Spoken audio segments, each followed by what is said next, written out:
I have found that there is more to this world than meets the eye. Our lives are a brilliant mystery. So be gentle with yourself. Think less and feel more. Remember that you only have this moment, and once it passes, it ain't ever going to come back. It's gone. Life rarely leaves a red carpet out there for us. More often, it's a swamp, and no right in front of it. You'll fail on occasion. But failure is not the end. It is merely feedback for a change of direction. I'd like to say that I failed my way to success, and I hope the same for you. Because if it had been easy, it would never have been such a wild, fabulous, exhilarating ride. And man, I've had a ride that I wish for every one of you. So step out, dare to be different, think different, just go for it. The Special Olympics always amaze me. They're awesome. Incredible young people, all with different challenges, competing. In Seattle a few years ago, I want you to listen to this story. 9 contestants lined up for the 100-yard dash. The gun went off, and the 9 competitors raced out on the blocks as fast as they could, given all of their different challenges. About a third of the way down the track, one of the contestants fell. He tried to get up. He fell again, and he laid on the track and started sobbing. The other 8 special competitors heard their opponent crying. Every one of them stopped short of the finish line.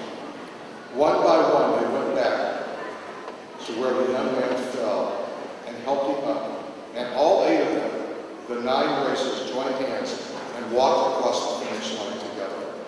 The crowd didn't know what to do, and suddenly they burst into applause for like 15 minutes. These people might be challenged physically, but are so advanced spiritually, far ahead of so many. So take the spotlight off of you and place it on the task at hand. I'm sure the fastest of those runners, those who are going to win, had to let go of the idea of winning himself. Yet, look how much grandiose was the win, even on a personal level, when the emphasis is shifted from me to we. Creating a happy life is just not about what you can achieve, but what you can help others to achieve. I believe that the greatest accomplishment I've had in my life was in 1974, when I had a phone call from a gentleman at the Philadelphia Eagles professional football team. And he said, "Tom, my child has leukemia. And wouldn't it be nice if there was a place where families could stay in a house next to Children's Hospital? Because most of them couldn't afford to go for the treatment." And he says, "Why don't we open a house and maybe call it Ronald House or something?" So in 1974, we opened a house called the Ronald McDonald House. We charge $5 a night for those parents that can't afford to stay anyplace else. And if they can't afford to stay at the Ronald McDonald House, it's free. There's 300 of them all over the world today, serving cancer patients and kids who are treated at the Ronald McDonald Houses. And it's McDonald's largest philanthropy. So when you're out there, give something back. Find something that can touch people, that can heal and help humanity. Because I believe successful men and women through the ages have captured the secrets of living with abandon. The first of these is that you must have self-respect. And this means having a deep sense of responsibility for your thoughts and actions. It means keeping your word, being counted on to deliver. Keep your word. It's about integrity. When you respect yourself, you believe in what you're doing and you work hard. For work adds flavor to life. I believe that God created a place for us to work so we have a place to have fun. I have so much fun at work, and don't find something that you don't love. Just find your passion out there and go for it. Set your standards rather than compare yourself to others. For each individual you have your own unique individual talents. You must live as everything you will do will be known. With all the new computer age, there's no secrets on evidence. Whatever you want to know about someone, you're going to find it. And it's not a question of being better than someone else. Respect and integrity demand that you do better than you thought you could do, and be better today than you were yesterday. And having a self-respect means knowing with quiet confidence that you will choose what is right and not waver when criticized. So have a commitment to others, to family, to friends, colleagues. You must learn to be an encourager, thinking, saying cheerful things, believing in others. A wise man once said, if you want 1 year prosperity, grow grain. But if you want 10 years prosperity, grow men and women. You can show your commitment to the lives of others by providing the nutrients of gratitude and encouragement. As you go forth on your journey of discovery, keep in mind these words of wisdom. It's called the dash. Listen carefully. I read of a man who stood to speak at the funeral of his friend. He referred to the dates on her tombstone from the beginning to the end. He noted that first came the date of the birth and spoke of the second with tears. But what he said which matters most was the dash between those years.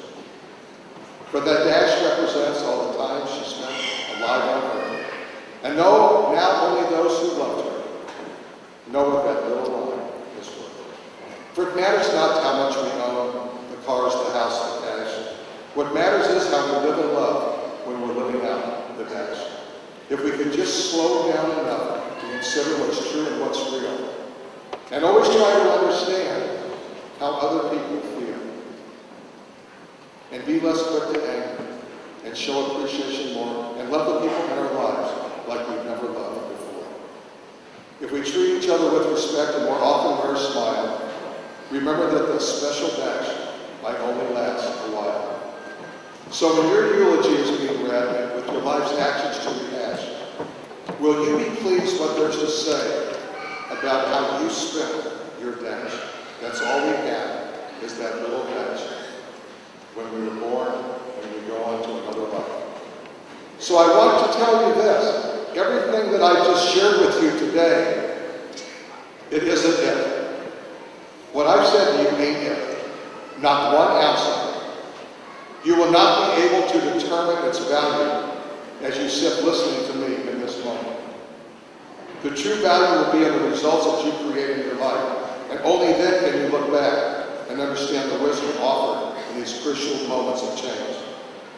So as a player waiting to get in the game, you only have a vague idea of the value of coaching you've received the last few years. You can only determine its true value by the scoreboard. You concentrate the results in the game of life. Are you improving your relationships? Are you enjoying life more? Do you smile more frequently? When a challenging event occurs, are you quicker getting back on your feet? Are you becoming a kinder, more likable human being? These are but a few of the possible results that will emerge as you incorporate this wisdom into your journey. Even though I don't know you, there's a part of me that bears a part in you. And in sharing these thoughts together, we have grown closer. Should we meet at some future point, I know I will recognize the blossoming spark within you. Please carry these thoughts with you to inspire and direct your life as you seek your passion. And always remember that the steps you take are common to us all, yet your path is uniquely leading to uncover truths and wisdom of your own. One day you will stand where I stand and look upon the faces of the future.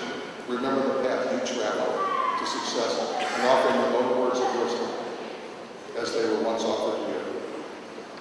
I wish you well. I wish you health. I wish you love. God bless you, and God bless America.